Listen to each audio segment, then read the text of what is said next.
Welcome, everybody, to the Winning Momentum podcast. I'm Scott Sinclair, your host. We're episode 224.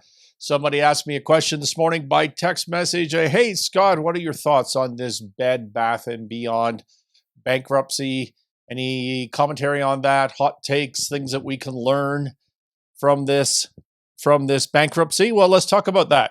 On this episode, we're going to look for turnaround lessons, turnaround leadership lessons, reinforcement of points that we talk about in on this show and in my content. And for international audiences, for those of you outside the U.S. that don't know Bed Bath Beyond, Bed Bath Beyond operates as a chain of retail stores together with its subsidiaries. It sells a range of domestic merchandise, including bed linens, related items, bath items, kitchen, textiles, home furnishings, such as kitchen and tabletop items, fine tabletop, basic houseware, general home furnishings, consumables, and various juvenile products. So that is a retail chain, predominantly in the US or maybe entirely, I'm not sure, Bed Bath Beyond. So they announced by press release. Now, I'm shooting this as relevant. I'm shooting this on Monday, April 24th. It's released on the Tuesday mornings, as you know, which will be April 25th. And their press release is dated April 23. And I'm going to assume that they actually did the work and did the court filing on the Friday before that. So, but their press release yesterday was that Bed Bath & Beyond filed a voluntary petition for bankruptcy under Chapter 11 of the U.S. Bankruptcy Code. So, what does that mean? They filed for bankruptcy. People hear that word. They think about personal bankruptcy. They think to themselves, oh, this thing's done. They're going to liquidate all the assets. We will never see them again. Is Bed Bath & Beyond disappearing? Well, maybe. Maybe is the answer to that question. So bankruptcy, there's different types of bankruptcy. You hear in the U.S., there's different chapters of bankruptcy, chapters 11, chapter 7, chapter 5 for international. I think that is in the U.S. We have the same thing here in Canada, different pieces of legislation that we can seek court protection pursuant to that legislation, different ways to go bankrupt, in other words. Well, in Chapter 11 is when you go to a judge, and basically every form of insolvency where you're going to a court to try and restructure your affairs or conduct a transaction while you're insolvent, is you're basically going to a judge and you're saying, Your Honor, we need your help. We need your help. We tried to navigate this trouble on our own. We've tried to do a turnaround. We tried to do a restructuring. We tried to renegotiate with our creditors, and we just couldn't get it done by ourselves. So we need your help. That's the whole point of bankruptcy, is to go to a judge and get help to effect a transaction or a restructuring. And what might that transaction be? It can only be a couple of things. It could be a restructuring.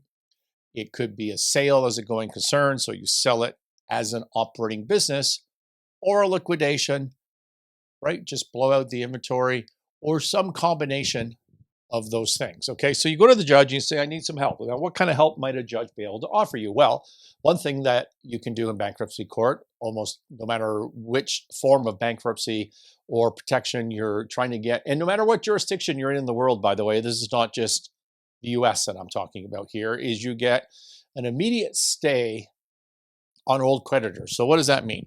You have a bunch of suppliers you haven't paid, you got a bank or a lease creditor that's coming after you because you're behind, you're in default on your contractual agreements, you've blown out your covenants, which are your promises as part of that lending agreement. And you go to these you go to the judge and say, we just need to put all that on hold. I need some breathing room. The company needs some breathing room.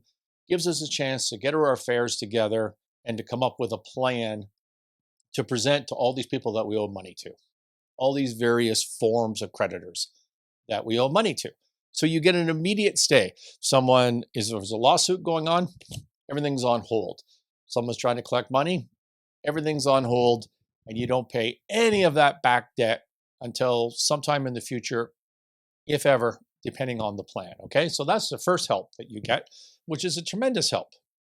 The second help that you could get from a bankruptcy court is you could get right away some financing, some new money into the company, because effecting change costs money. It requires cash. All right. And that's often called a DIP financing, DIP, debtor in possession financing. And you can get a court order which puts that new financing ahead of the old financing. I'll talk about more about that in a minute. But there could, outside of bankruptcy, really no other way to get this cash in the door that you need to effect the change, to execute your turnaround plan, to pay the professionals, whatever it is you're trying to do. If you're an insolvent company and your stock's not worth anything, how are you going to get that money? One of the ways, or one of the few ways to actually get that done, is through debtor in possession, DIP financing. And for that, you need a court order. And for that, you need to go through the bankruptcy process. Another thing the court can do for you, a judge can do for you, is ultimately you could bring forward a restructuring plan. You've stayed your creditors, you've got some financing, you've come up with a turnaround plan, and now you come up with a restructuring plan, and you say, well, okay, here's an example of a restructuring plan. All of you unsecured creditors, we're going to pay you 10 cents on the dollar on closing of this deal. Okay? Or we're going to pay you 100 cents on the dollar over 5 years as the value of this business regenerates and you get to participate in that. Those would be two examples of a type of restructuring plan, right? So, well, what if the creditors don't want 10 cents on the dollar? What if they want 20 cents on the dollar, but you can't afford to pay them 20 cents on the dollar? What if they don't have a cohesive counteroffer? What if 80% of the creditors or 90% of the creditors will take the 10 cents on the dollar, but the other 10 or 20% of the creditors are holding out for more money?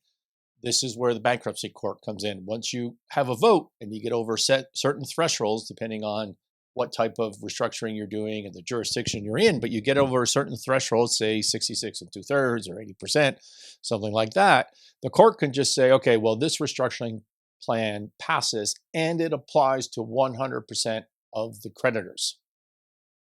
I would suggest to you that if a court couldn't do that, there would never be a reason to go into bankruptcy if you were a company, because you could just go to your creditors and get them what we call in an informal restructuring, where you just say the same thing. I'm going to pay you 10 cents on the dollar. And if you could just force that, well, then that would be great for the debtor company, the company that owes the money, but it would suck for the creditors. And so there's a process for this. And that's part of what the bankruptcy court offers as a service to bankrupt companies. Bankruptcy courts can offer vesting orders. What is a vesting order? If you're selling the business in the end and all the creditors aren't being paid, if you're going to buy that troubled company, I talk on this channel, this show, quite often about buying troubled businesses, investing in troubled businesses. Well, you want to know that you're buying that business, those assets, free and clear. It's never a share deal. You're buying the assets, almost never a share deal. You're buying the assets. You want to know that you're buying them free and clear, that you don't owe some old creditor of that other company that you just bought these assets from, that you don't owe them any money.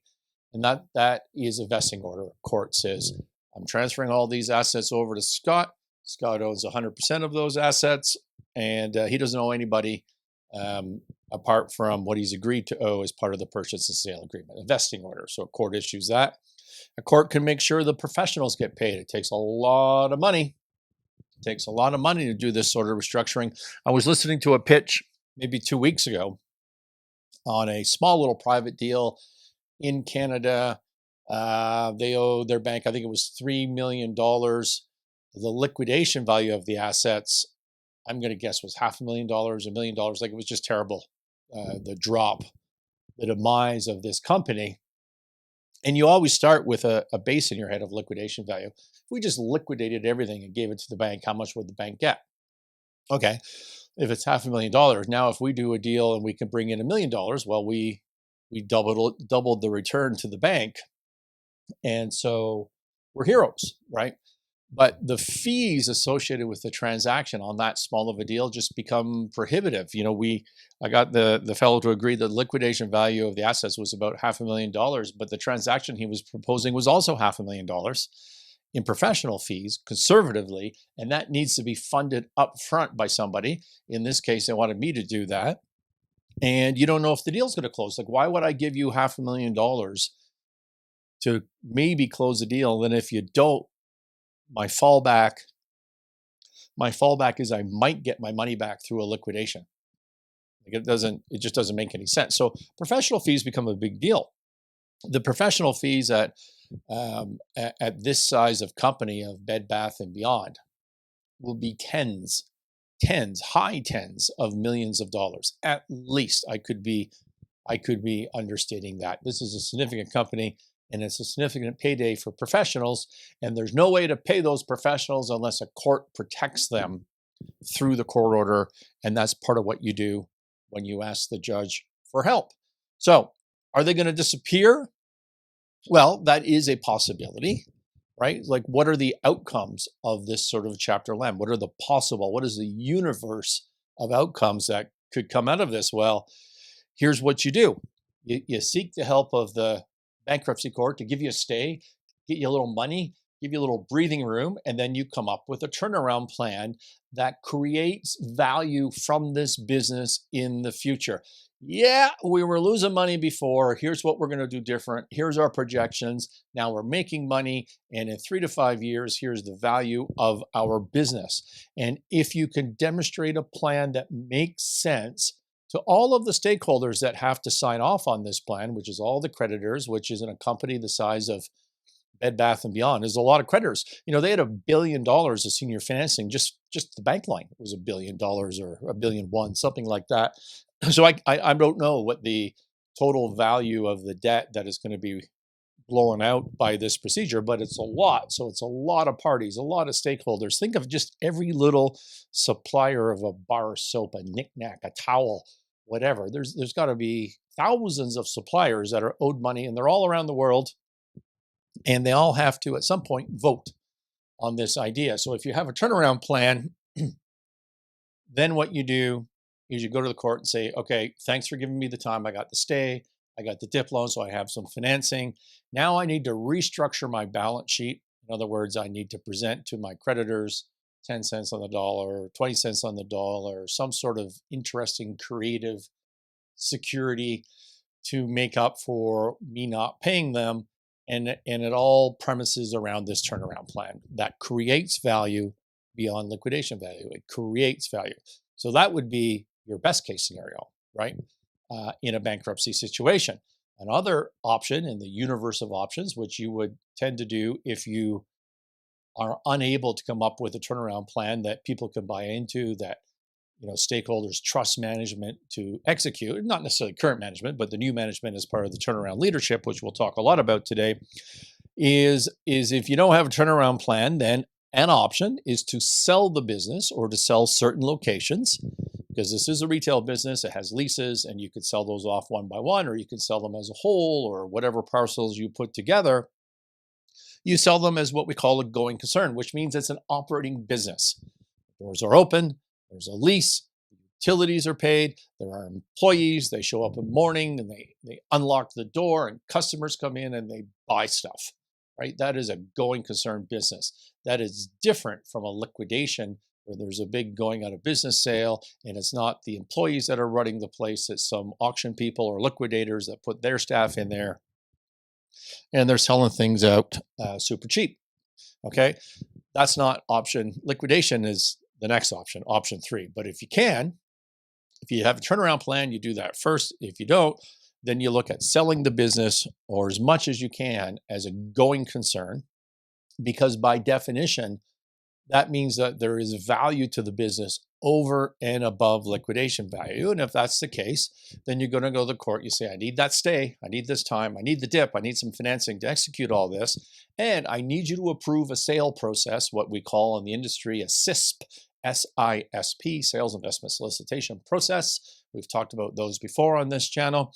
And that is basically a court-monitored sale process / auction to sell the business as a going concern. Generally speaking, highest bidder, or at least the bidder that obeys the rules and comes up with the highest price, gets the business as a going concern, and then the money they pay for that is spread out to the creditors in their pecking order, as we've talked about on this show before, and that I will talk about more shortly. Turnaround plan, if that's not the right way to go, sell whatever you can as a going concern. And if all of that fails, you liquidate everything.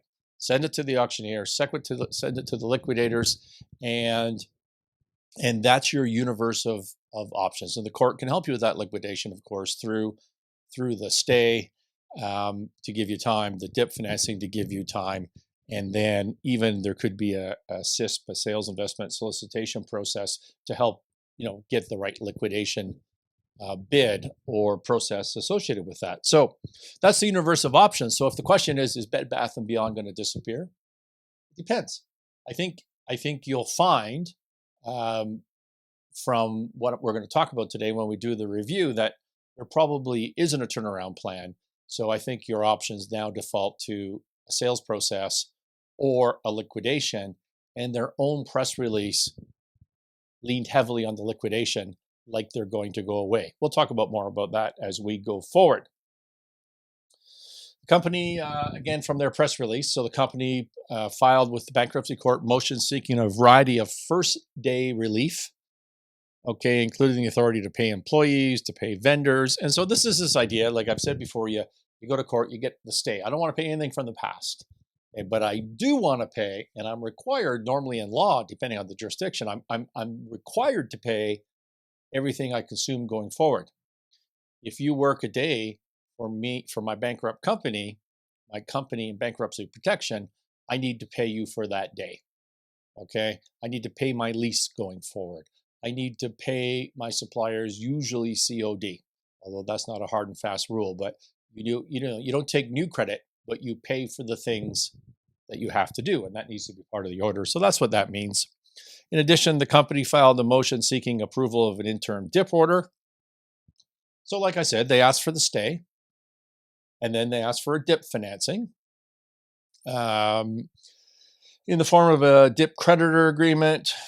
And I've already described to you enough what DIP financing is.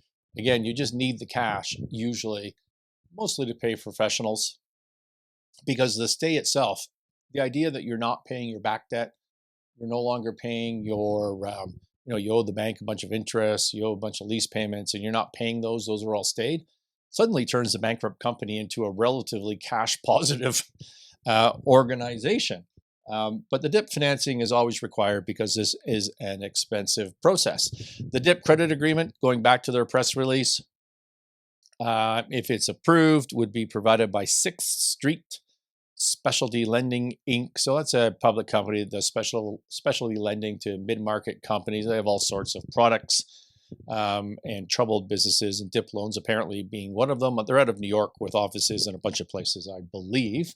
They've agreed to enter into a senior secured super priority debtor in possession term loan credit facility in the amount of $240 million.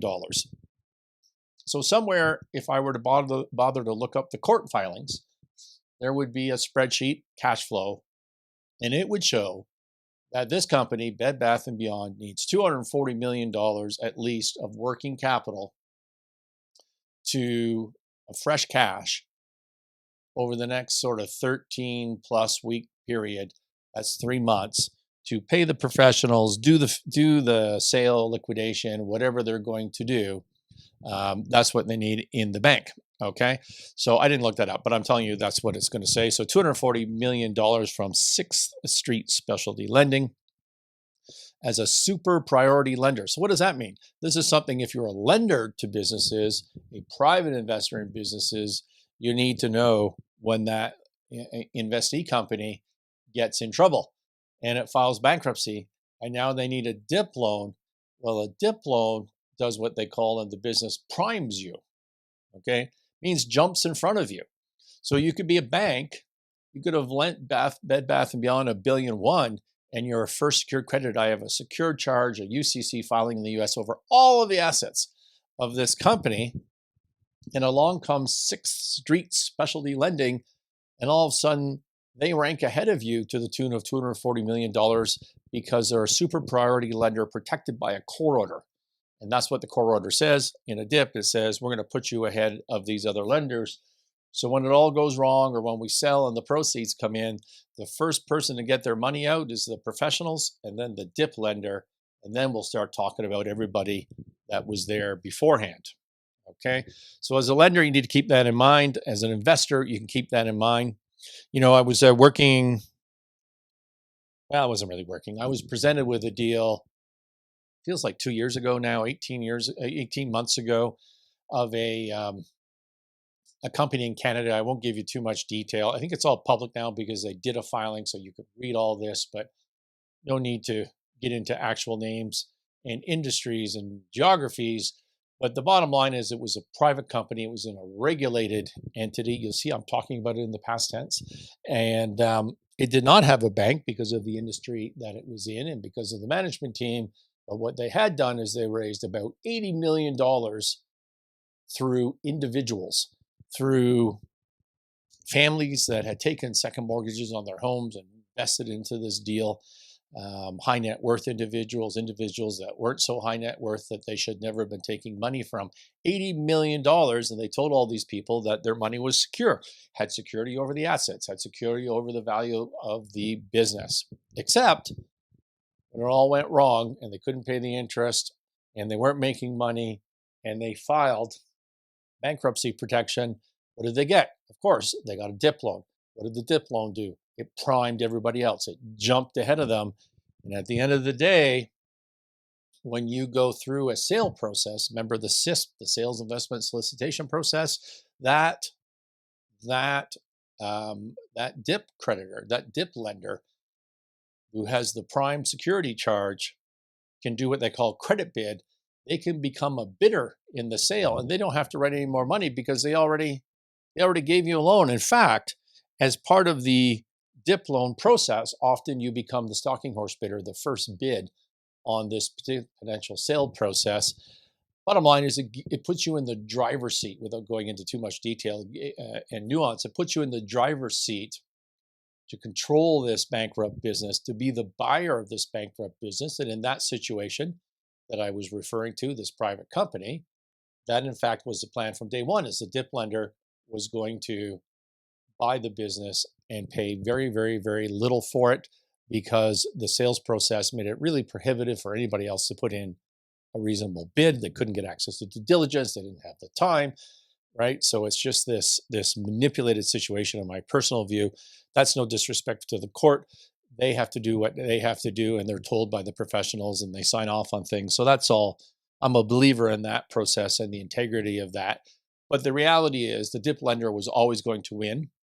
And that's the way that's structured. Now, is that going to happen on Bed Bath and Beyond? Can Sixth Street Financing or whatever they're called, I don't have that note in front of me anymore, could they end up owning all of Bed Bath and Beyond for $240 million? Well, technically, I don't know. I sort of know them, Sixth Street. I don't know them well. So I'm going to guess that their business model is not loan to own, as they call it. It's not like they do this with the purpose of buying the company, but they could. I bet you they could. And I will tell you, is it worth owning that business for $240 million? Well, it had a market cap in the public markets 2 years ago of $4 billion. So maybe owning it for $240 million might make some sense. I don't know that they're going to do that, as I said, because as a lender, you have to have that mandate, you have to have that mindset, you have to have that MO to want to own a business. It's a whole different thing than lending to it. And I'm not accusing Sixth Street of that mindset at all. Maybe there's lots of players in the industry, the distressed lending industry, that do that. I'm not suggesting they're one of them. I don't really know, but you could. And if you could own this business for $240 million just on the surface without doing a deep dive, I hate that phrase, deep dive, without diving into it, understanding the details. It did have a market cap of $4 billion. What if you cleaned it up? What if you bought it for $240 million, got rid of all the old debt, got rid of the bad leases, which is always the problem in retail, and took it public again and got a $4 billion market cap? There's a good trade. There's a good trade that you could do in 2 or 3 years. We'll see what happens on that. So DIP credit agreement has, continuing on with their press release, has various customary covenants. Covenants are promises made in a loan agreement. I'm going to borrow money from you, and I promise to send you financial statements once a month. I promise to not do a whole bunch of things like suck a bunch of money out put it in my own pocket, right? Those are covenants. So this has various covenants, as they all do, including a 13-week budget, variance testing, and reporting requirements, among others. And then it tells you what the money can be used for out of the DIP, which is basically the working capital in accordance with the cash flow. The important point I wanted to make here is this 13-week budget. I've told you on this show 100 times, and I'll continue doing it. From a financial perspective, there's two tools in every turnaround or every high growth situation, in every tight cash situation that you need to learn to embrace. And one of them is a 13-week cash flow, which is exactly what this 13-week budget is that they're talking about.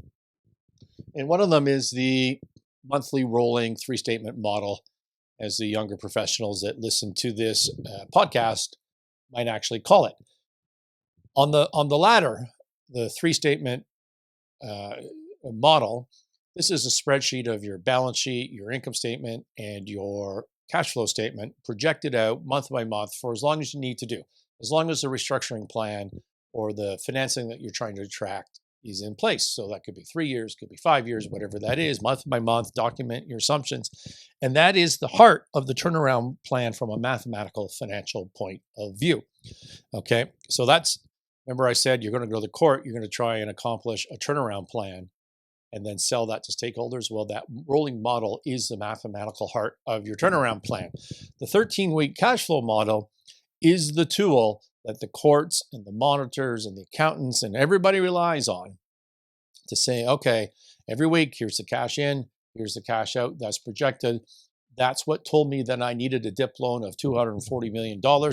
That's what told me that I could, say to the judge, I'm not going to run out of money in the middle of this, the security value, the value of my receivables and my inventory that the creditors are relying on isn't, being liquidated for the benefit of me and this hope rather than, it's hurting those other creditors, right? And so there's a lot of reliance on this 13-week cash flow. And if you're a professional, I know lots of students and young professionals listen to this podcast. You need to learn that tool. Very critical. Comes with every bankruptcy troubled situation. All right, 13-week cash flows. Continuing on with their press release, senior debt events of default. Okay, so this is the first gear creditors being primed. They have an indenture with Bank of New York Mellon as trustee.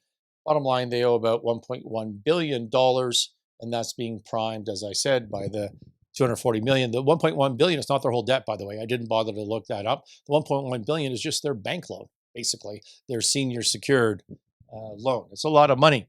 Continuing on with the press release, on February 6, 2023, the company appointed Holly Etlin, hope I pronounced that properly, Etlin, as interim chief officer since February 2, 2023. So she was appointed as a CFO in February, and then on April 22, so the Saturday on the time of bankruptcy, she was appointed CRO, Chief Restructuring Officer of the company.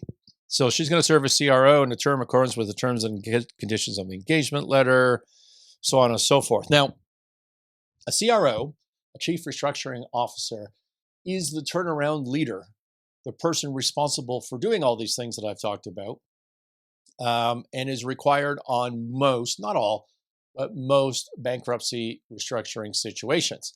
Some of you have asked me before to talk about what a chief restructuring officer does, what their roles are, how the engagement letter looks, some of the details of that relationship.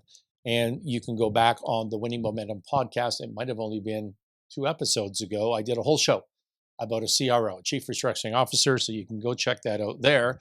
In this case, at Bed Bath Beyond, Ms. Etlin's authority as CRO includes coordinations of the company's advisors and management, overseeing the Chapter 11 cases and court-supervised liquidation and sale process, overseeing cash management and liquidity forecasting, that's that 13-week model, the development of revisions to the company's business plan, this is the turnaround plan, needs to be developed and and staying on top of, and engagement with creditors and other stakeholders. This is reporting, negotiating, all that sort of stuff. So this role, CRO, is a turnaround leader. As I said, I've done a show on specific duties of a CRO in the past. You can go look that up. And so what is her name? Holly Etlin has taken on that position. All right. Anything else I need to see there? I don't think so. I was 30 minutes in. I was going to give you an example of that from that I've talked about before, but in the interest in time, I will just carry on. Continuing with their press release, the NASDAQ, they expect to lose their NASDAQ listing, so the stock won't trade. And then they issue a cautionary note that basically, well, here, the company cautions that trading in the company's securities, including without limitation, the company's common stock, during the pendency, that's a good word, of the Chapter 11 cases is highly speculative and poses substantial risk. Let me help you more with that. The stock will be worth zero, okay? This common stock will be worth zero in all likelihood. I'm not saying there's zero chance that the company doesn't restructure and recover and some of that value goes to shareholders. I'm just saying there's like a 2% chance. It's approaching zero. Okay, we've talked about before in troubled situations, really need to start thinking about the priority of stakeholders. Okay, it's not like we're trying to do the best thing we can for shareholders. You need to change your mindset. You need to say, okay, I have X in value coming out of my assets, right? I have $10 million worth of assets. If I liquidate them all, I can bring in 10 million net of fees in cash. And I have a bank that I owe 8 to. I have a second secured creditor that I owe 2 million to. I have a bunch of suppliers that are unsecured creditors that I owe, I don't know, whatever, 4 million to. And then I have my shareholders. Well, who gets the $10 million? It goes in order. It goes in the pecking order, as I always say. The first being the first secured creditor is the bank. So out of the 10, they get 8. There's 2 left over. Out of the remaining 2, it goes to the second secured creditor, who in my hypothetical example was worth 2. Right? So that's the whole 10 is gone. Who got 0? All the suppliers got 0 in that scenario, which is way more common than you think in this sort of bankruptcy. They all got 0. The professionals got paid, the bank got paid, the second secured got paid. In this example, the unsecureds got 0. Therefore, the shareholders got 0. Okay, and that happens all the time, and it just blows me away when you see these sort of stocks trading that that the retail investors, post filing of bankruptcy, the people in the stock market think there's going to be value there. And they keep buying the stock because they saw it decline. And then they go, oh, this is a good deal. Maybe it's going to pop right back up after the restructuring. You know, we saw this for those of you that listened to the old Martinis with Scott podcast way back when. We covered early on the decline of CanTrust, which was a Canadian licensed producer of cannabis, an LP licensed producer of cannabis. It committed a, what do I say? And cover myself, an alleged fraud. I think some of the stuff got dropped. I haven't followed the story, but basically they were accused of building a false wall and hiding illegal product growing plants behind the real plants so that they didn't get caught by Health Canada, the regulator, but they were able to have a bunch more inventory, something along those lines, trading securities when they should have been trading securities. And so I did a bunch of shows on that, on Martinis with Scott, because we learned a ton out of it. It was what I decided was the worst turnaround or crisis management I'd ever seen in my life.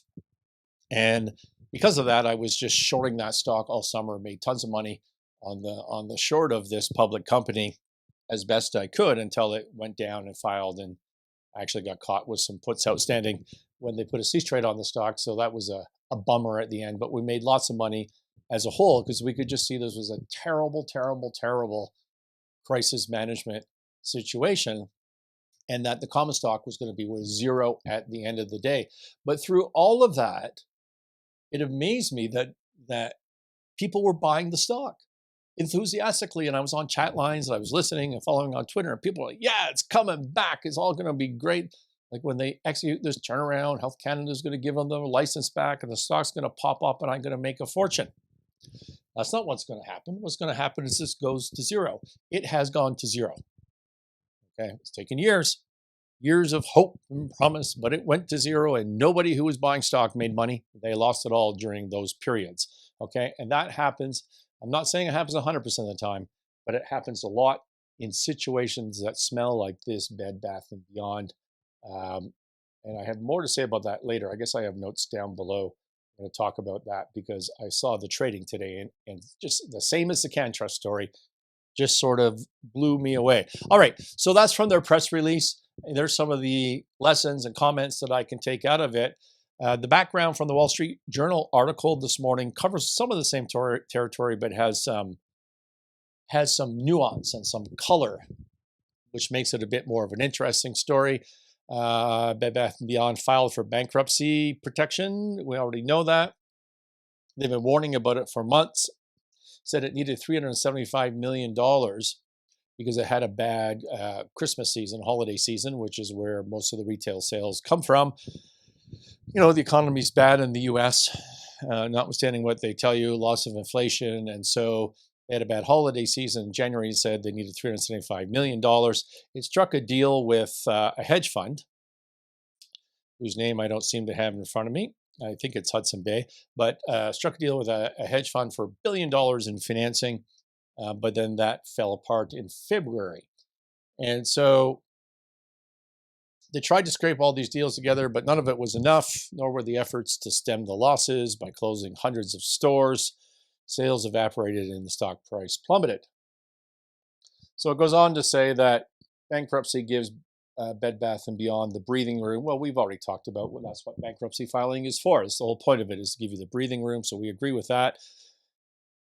Individual investors who continued to back Bed Bath & Beyond. This is what I was talking about before with the CanTrust situation.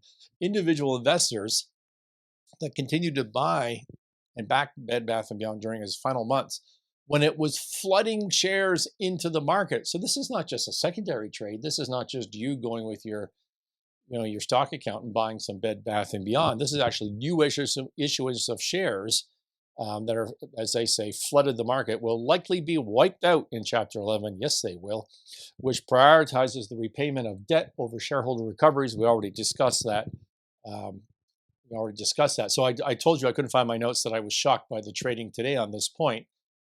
I'm willing to bet serious money right now that this stock is going to go to zero at the end of all this, which might be next week. It might be 4 years from now, but it's going to zero. And there'll be, the trading will be stopped very shortly and you'll just be stuck there and it will go to zero before it's done. That's my prediction. Yet today, after the announcement, they traded 514 million shares and closed at 19 cents. Now, Friday, it closed at 29 cents, so it did drop a dime. What is that? That's roughly that's almost exactly a third it dropped. But that's still over $90 million of buying today by some. $90 million of cash went into buying this stock that we know for a fact will be cease traded and then go to zero. I don't know why people do that. It just blows me away. Wall Street Journal, if a bidder emerges for the business, so this is the idea that you could sell the business as a going concern to get more money, then Bed Bath & Beyond said it would pivot away from its liquidation plans to pursue a sale. So part of the court filing, in other words, is just to liquidate the business. They're like, we don't have a plan. I don't know. I don't think there's any buyers. We're just going to liquidate this thing and that'll be that. So the court filing, the first plan is to liquidate, which means that Bed Bath & Beyond management team, their CRO, their turnaround leader right now, is telling the market in a court filing, we don't think there's any going concern value to this business at all. We don't think this business is worth more than the value of just blowing out its inventory and brand names in a liquidation. It's a pretty harsh realization. It's a pretty harsh statement. More typically, what you would see is the company seeking bankruptcy protection. We're going to try to avoid liquidation. We think we have going concern value. We're going to go through a sales process. We're going to make a proposal to creditors. We're going to do a sales process. We're going to get as much as we can. And when that all fails, When that all fails in Chapter 11, you liquidate the place. But at least you try that first. And here they seem to be saying, I haven't looked at the court filings personally, but they seem to be saying, nah, we're just going to liquidate that. But then in a press release announcement, the CRO and CFO, so this Holly Etland, right? That was her name, something like that, struck an optimistic note about the prospects of finding a buyer. Quote, Bed Bath & Beyond has pulled off long shot transactions several times over the past 6 months. So nobody should think Bed Bath & Beyond should not be able to do so again. That was in a court filing on Sunday, yesterday. In a court filing. That's the most ridiculous statement. Well, I want to say ever, because in restructuring and turnarounds, there's always ridiculous statements. But in 2023, I think that deserves the award to date of the most ridiculous statement I've heard in a restructuring. We have a history in the last 6 months of pulling off long shot transactions. That sounds like a management style, doesn't it? That doesn't sound like a one-time skin of the cat sort of thing, whatever that expression is that I got out of this trouble. It's like, we do this all the time. There's evidence in the last 6 months. We thought we were going to die and then we survived. Now we think we're going to die again. Who knows? Maybe we'll pull off another long shot transaction. And also, who is she trying to impress with this statement? Like, it just makes no sense. If you think about the stakeholders, well, you've got the shareholders. We know for a fact, no matter what happens, as I said, the shareholders are going to get zero. So I don't care what the long shot transaction is. It's not that. It's not that. They're not paying the shareholders. The creditors. The creditors have been primed. Okay? The creditors have been primed by 6th Street. So they don't have to impress 6th Street. 6th Street's already in the door. All right? The $1 billion of first secured creditors already know they've been primed and that this thing is in serious trouble. You know, this sort of announcement in a court filing that maybe we'll pull off a long shot isn't helping them. I just don't understand who the message is. When you say something like this, you need to be talking to somebody. Who are they talking to? Are they talking to the judge? The judge doesn't care what you did in the last 6 months. That's not evidence of anything. What they need is a plan going forward that makes some sense and that one can count on. And, you know, crossing your fingers for a long shot transaction doesn't seem to be the answer to that. In fact, what it really does is it makes one lose confidence in the competency of the turnaround leader being this CRO. And you're just going to see more and more evidence of that as we continue through this Wall Street Journal article. To me, that particular statement just blows my mind. It's amateurish at best, dangerous possibility, because it seems to indicate to possible stakeholders that, hey, maybe they should play along in this. Maybe there will be some value in the shares. What do you think? Wall Street Journal, Bed Bath & Beyond joins a growing list of ubiquitous retail chains seeking court protections. JCPenney, some like them, JCPenney continue to operate hundreds of stores. Others like Sears and Toys R Us closed most of their locations. Circuit City, Linens and Things just disappeared altogether, right? Those are your options. Continue on with a turnaround plan, sell some locations, liquidate the rest.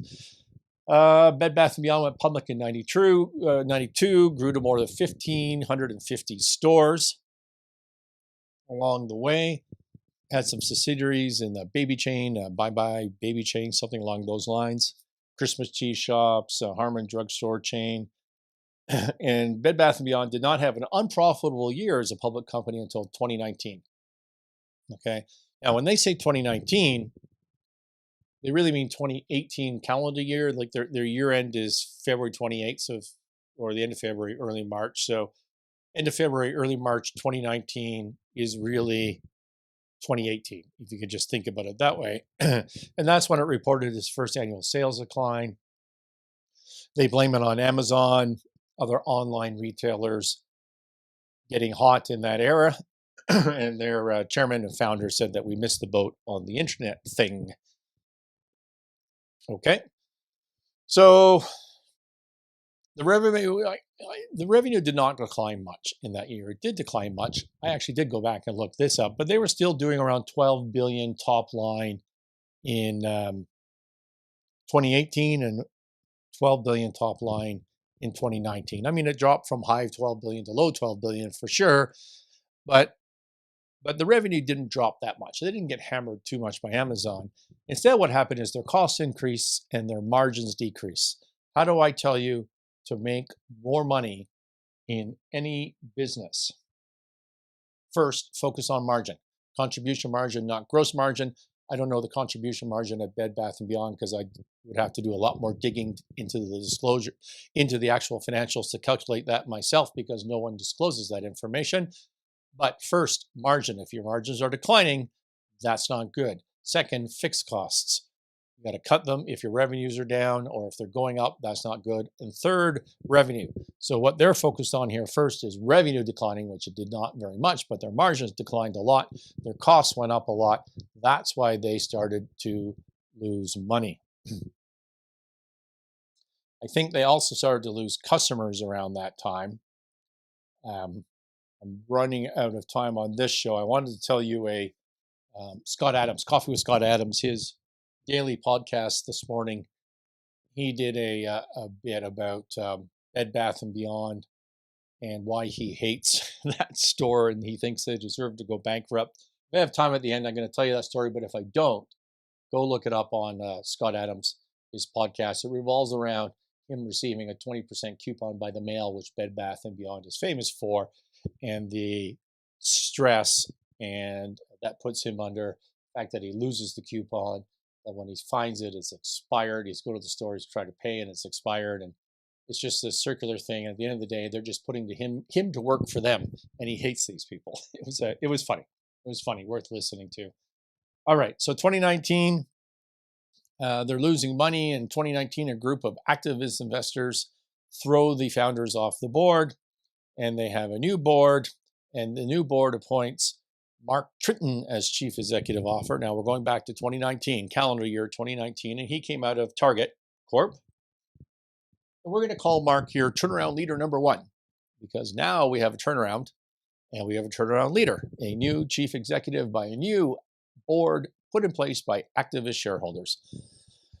Turnaround leader one moved quickly to put his stamp on the company, sold some non-core business, and during the pandemic lockdowns, he pushed through what the company called, quote, the biggest change to its assortment in a generation.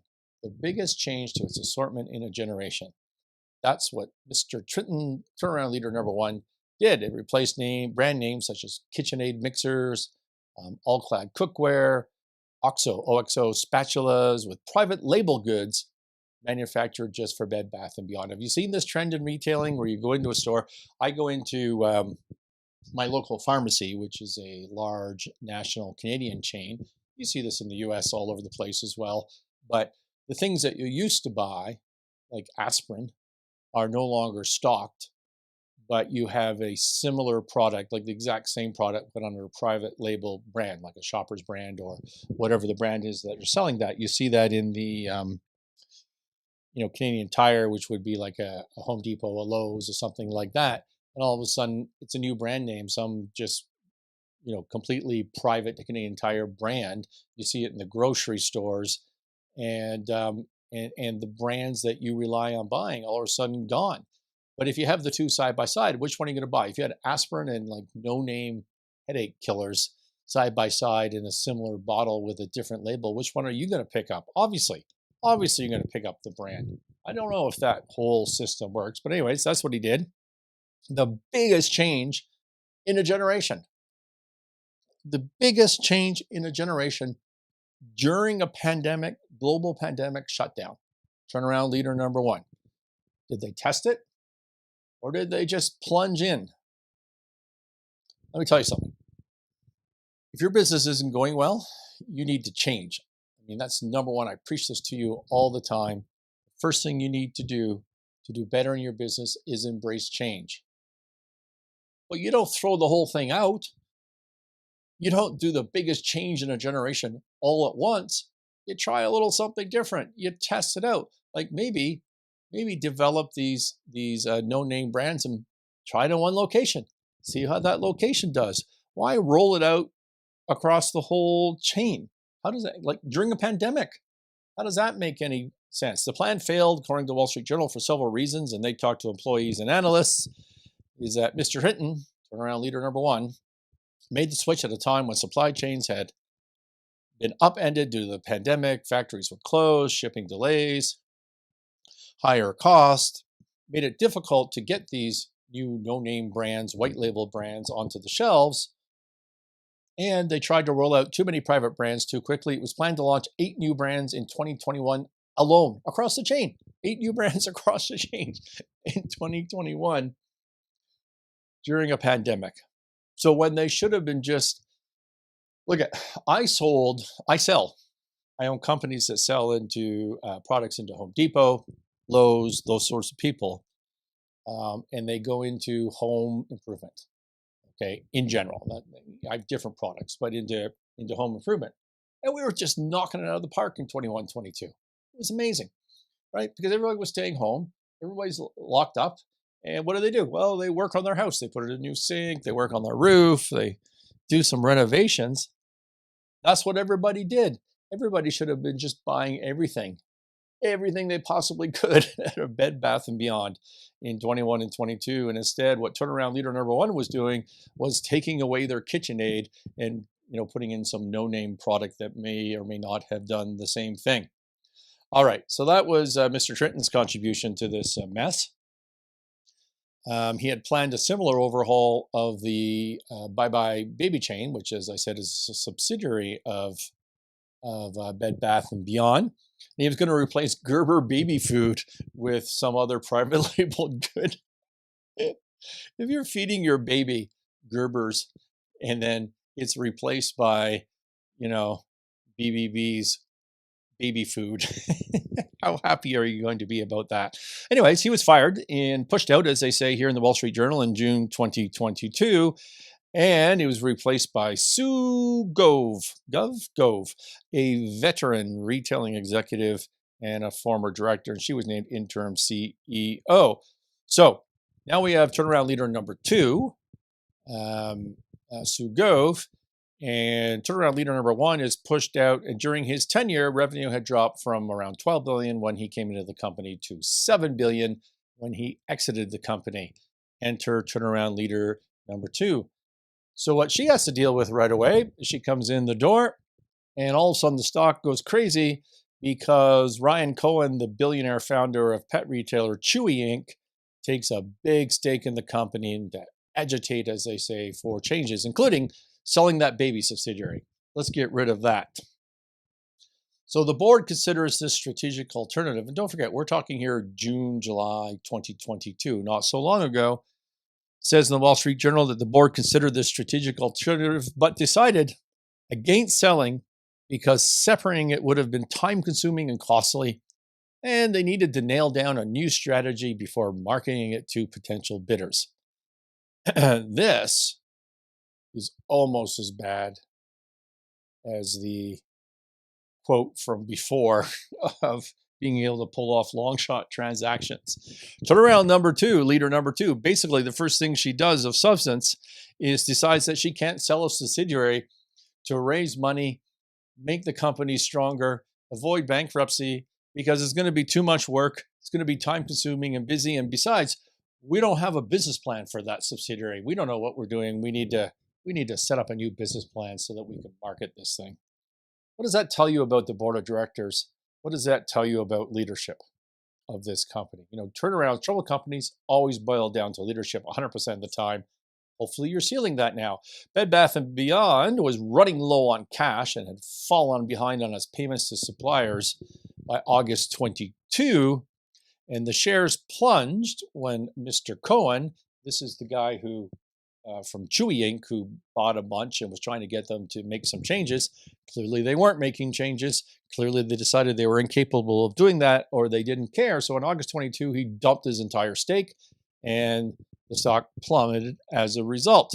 In response, the company announces a plan to close 150 stores, reduce staff, and on Labor Day 2022, so this is the weekend of Labor Day. What would that be? September 1st-ish, right? And I remember the story. I think we even talked about it on the Martinis with Scott channel, the predecessor podcast to this. is the then finance chief of Bed Bath Beyond commits suicide. He, as I recall, to hold me to this, I think he jumps out the window of his Manhattan skyscraper about a day after he closed financing, a new financing, yet another financing for Bed Bath & Beyond. Now, the circumstances of that were very mysterious. I don't think I ever read in the journal any reasons that may have gone along with that.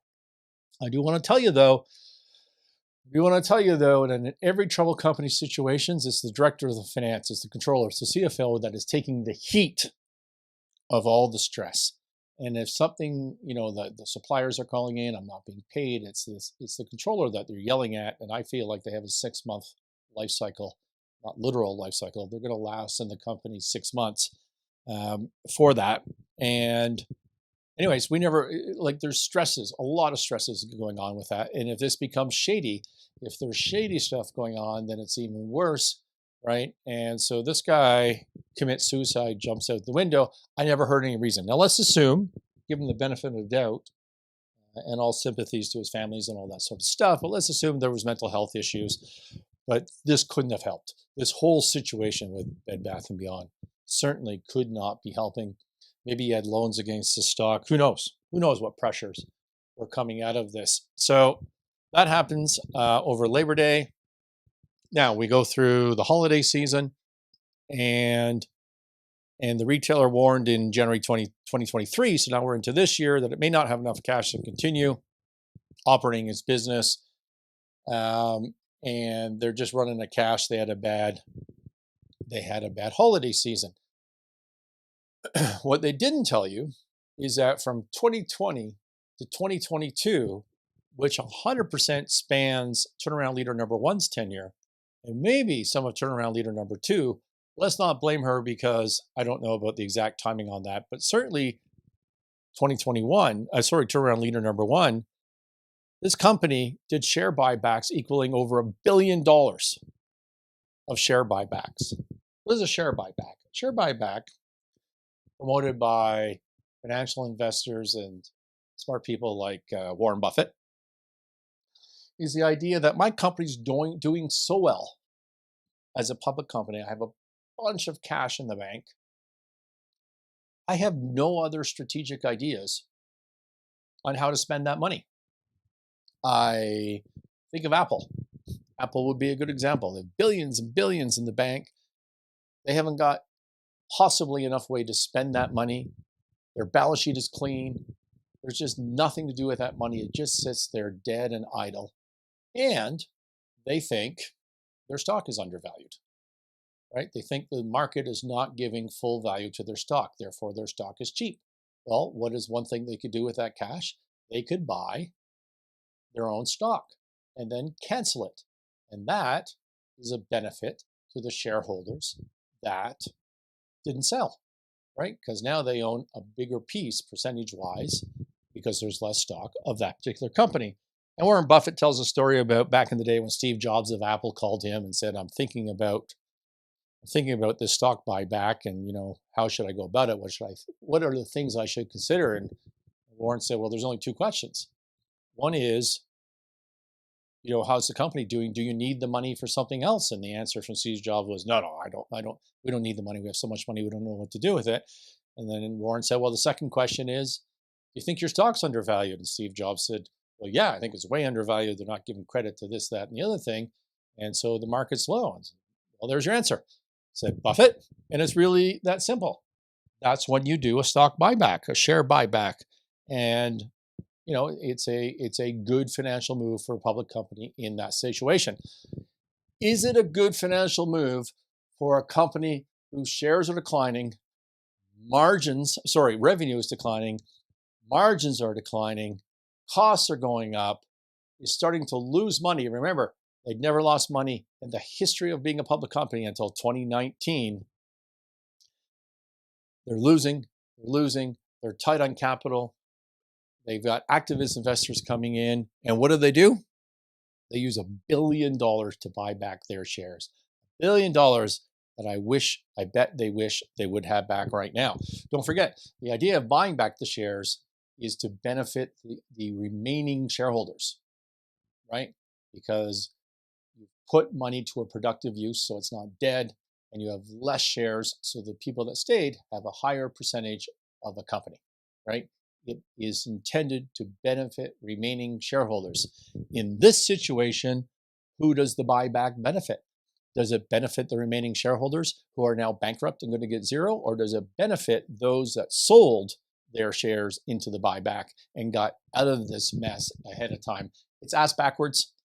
It's just unbelievable to me that they did this. Another legacy of turnaround leader number one, potentially number two, but we're not going to saddle her with that because we don't know that for a fact. By January 2023, the company was overdrawn by $200 million on its bank line, according to a court filing by Miss Etland. Now, let's remember, Miss Etland, who's turnaround leader number three, the CFO who was appointed early February because the last director of finance jumped out the window and they had to replace this person.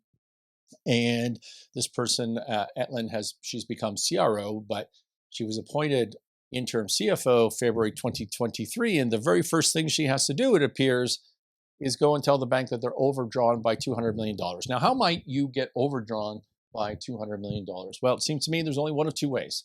Number one is you knew it and you went to the financial institution, to your bank, and you said, I really need some help. I need what we call an over advance, balloon bulge loan. I need something. I need some help. I need some extra cash that I'm not entitled to under my credit agreement. And you present your plan and the bank says, yeah, okay, here's another $100,000, or in this case, $200 million. That would be way number one. Way number two is you just did it, either on purpose or by mistake. And then the filing system, the reporting system with the bank is 30 days later or a week later or whatever, and it catches up to the problem. And by that time, you're $200 million underwater and the bank's upset with you. I highly suspect it is the latter, and that seems to be the oops scenario. That is the very first thing that turnaround leader number three has to deal with this. They entered into a deal to repay that by working with a hedge fund, Hudson Bay Capital, to raise $225 million, and that would cover their $200 million shortfall. That's in February 2023, but that deal falls apart because the stock starts to tumble. They can't raise more money. They now are going to try and raise $300 million. By selling shares, the stock falls further, and then they seek bankruptcy protection. So there's the history. There's the whole history that I'm aware of Bed Bath Beyond. We're running over an hour here, so I was going to walk you through some of the financial information just for your interest, but I will skip that part since it was gratuitous anyways. What are we learning from all this? What is the point? Why am I even doing this show? Is because it touches on, first of all, I was asked for my comments, but it touches on so much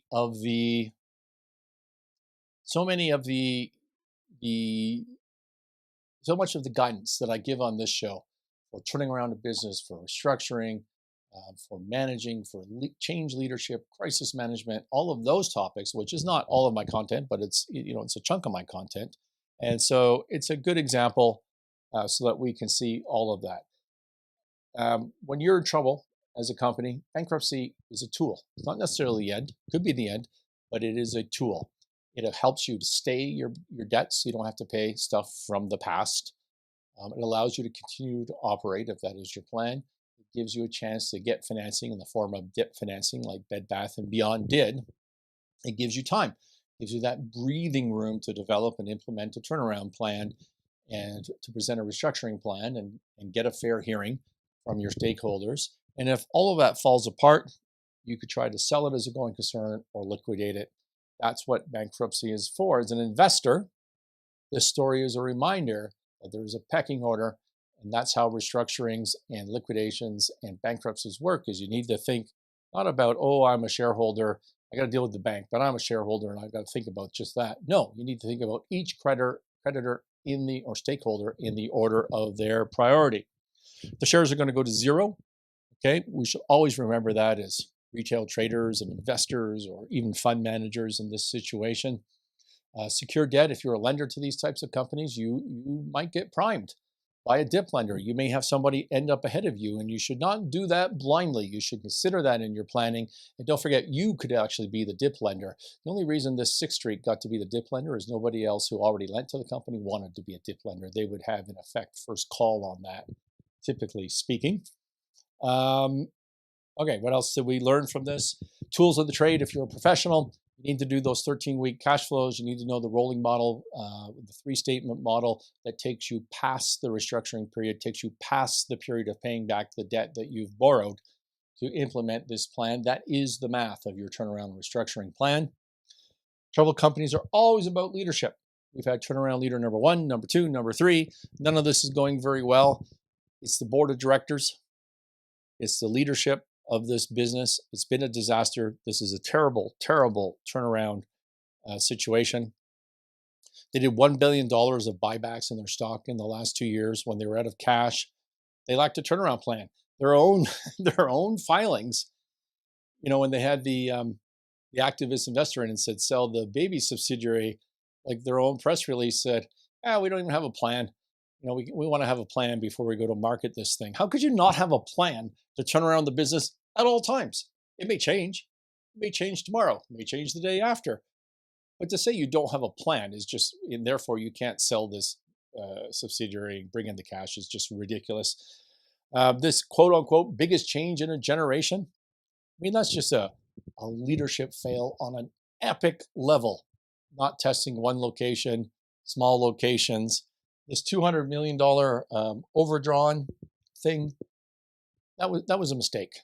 That was just a clear mistake that turnaround leader number 3 needed to deal with.